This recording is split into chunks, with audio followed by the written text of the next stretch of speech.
Hi, welcome to another video from Dr. Lock. We've got a few people waiting for replacement screen door locks, and a lot of people ask what's the closest lock you have.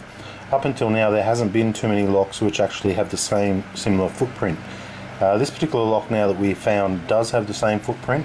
This is what we're talking about here, the Batman's hinge screen door lock, and this is the original one here. Okay, now we've measured this and it seems to be the closest thing possible is this replacement lock here which we sell. As you can see, it's got the same locking parts. You put them side by side, same locking parts. There we go. Side by side you can see same locking parts, same spot, same screws on the door. These ones here, slight couple of millimeters difference. Cylinder is slightly higher here as well, but when you flip it over and you look at where the holes are on the door, you can see that they're actually quite close. There's your top hole, there's your spindle, there's your cylinder, and there is your bottom part of the handle. So when you look at these two locks, they are pretty close.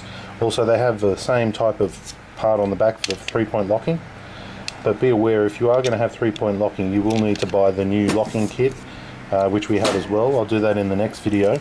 This is just if your lock locks in the middle, but if it actually locks at the top and the bottom of the door, you're going to need the 3-point locking kit as well.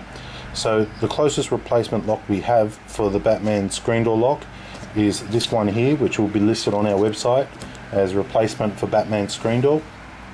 You can purchase this lock and simply replace one to the other.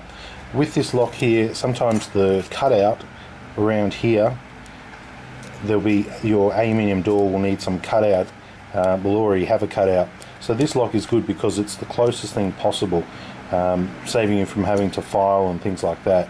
It's not always guaranteed, depending on who makes your door, whether or not the cutout will be identical, but it should be extremely close.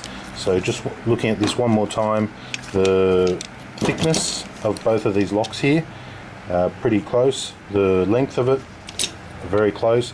In actual fact, the Batman is slightly longer, so this one's smaller, so as far as that part, it will go into the door. Looking at the screws here, if I line up these top ones, I can see that these screws here are out just by a fraction, probably 3 or 4 mil just on this bottom section here, which shouldn't be too much of a trouble when installing it. The back section here also allows 3-point locking on this new lock, so that's good, the same just as this Batman one here. So as far as the handles, it comes in a variety of finishes. This is a dark dough color, this is a primrose. It does come in now white, black, I believe possibly brown and primrose. So the color selection is even better than what the Batman had before. Looking at the parts now on the frame, this is the original Batman striker plate. This is the new one that comes. They've got the same footprint as far as the screws. They are different shaped on the actual lip as well. If you can see that shape, that was the Batman one, this is the new one. So they should really go into the same spot. Yeah, quite nicely. You've got all your screws in there, your spindles, your screw handles, your internal snib. So the lock works in exactly the same function as the other one did. You've also got some little grommets there to put into the lock to cover it up to make everything look nice. So this is the replacement for the Batman screen door lock, available from drlock.com.au. Our next video we're going to go through the 3-point locking and show you the differences on those. Thanks for watching.